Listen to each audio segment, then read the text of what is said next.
You're watching the news. Sports segment, nothing unusual. Then the picture cuts to black. Static. A hum, and a face appears. Not the anchors. A grinning, glitching mask, swaying side to side against a metal panel that doesn't quite match the studio. No one on set put it there. No one at the station knows what's happening. For the next few seconds, whoever's watching isn't watching the news anymore. They're watching someone else's signal.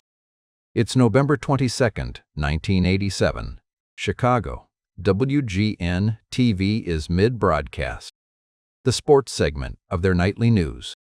Suddenly, the picture drops out. In its place, a person in a mask, swaying erratically in front of a semi-swiveling corrugated metal panel, built to mimic the glitchy animated background of a real TV character called Max Headroom. No words. Just a loud, distorted buzz. It lasts around 20 seconds. Then, nothing.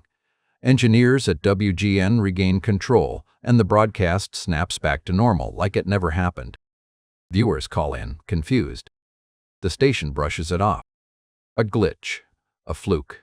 They have no idea it's about to happen again. 2 hours later, across town, PBS station, WTW, is airing a Doctor Who rerun.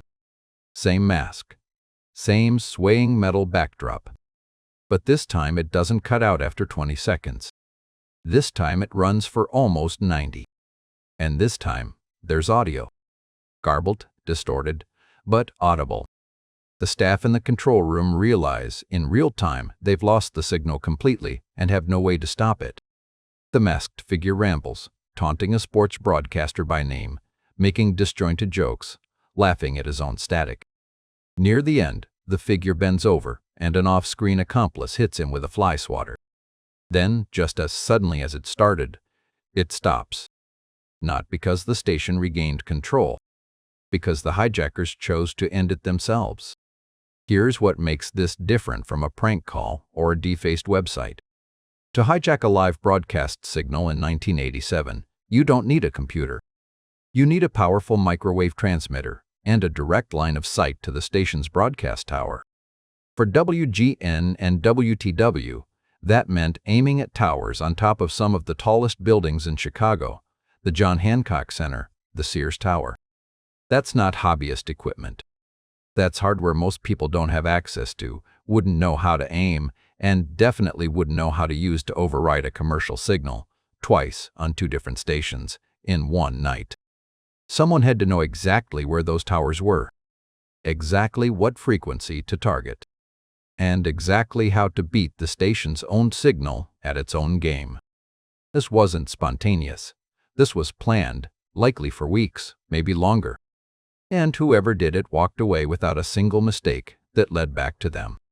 The FCC opened a criminal investigation almost immediately. The FBI got involved too.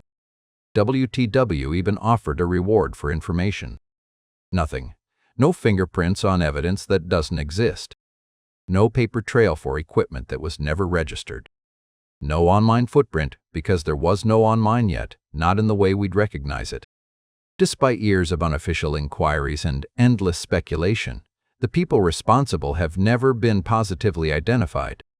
Not in 1987. Not in the decade since. There's really only one solid clue in the entire case, and it's not physical. During the WTW segment, the masked figure says a name. Chuck Swirsky, a real sports broadcaster working in Chicago radio at the time. Whoever did this either knew him or was mocking someone their circle knew. That's the entire lead. A name said once, on tape, decades ago. Over the years, guesses have piled up. Disgruntled engineers with access to broadcast equipment. College students with more technical skill than sense. Someone connected to Chicago radio because of that one name.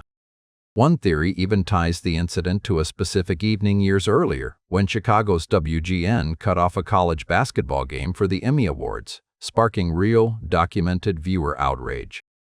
The idea is that the Max Headroom broadcast was payback, aimed squarely at WGN's programming decisions. It's a clean theory. It fits the target. It fits the mockery. It still hasn't been proven. Every lad from the last 3 decades, every online sleuth, every documentary, every anniversary retrospective runs into the same wall. No name, no arrest, no confession. Just a mask, a hum, and 90 seconds of footage that still circulates today. Here's the part that separates this from other unsolved internet-era mysteries. This wasn't digital. There's no server to trace, no IP address, no deleted account. Whoever did this operated entirely in the physical world, real equipment, real rooftops, real risk of arrest standing in plain sight with a transmitter pointed at a tower. And they still walked away clean. In an era before surveillance cameras were everywhere, before digital trails, before anyone thought to ask how would someone even do this, they did it twice in one night and never explained why. That's not incompetence. That's someone who understood exactly how invisible you could be, decades before the internet made invisibility a lot easier. Somewhere out there, someone, maybe more than one person, pulled this off at 20-something years old, in 1987, and has spent nearly 4 decades saying nothing. No deathbed confession, no anonymous forum post claiming credit. No slip-up. Whoever they were, they got exactly what they wanted. Total control of the signal for 90 seconds and total silence for the rest of their life. Some mysteries don't stay unsolved because no one's looking. They stay unsolved because whoever did it never needed anyone to know.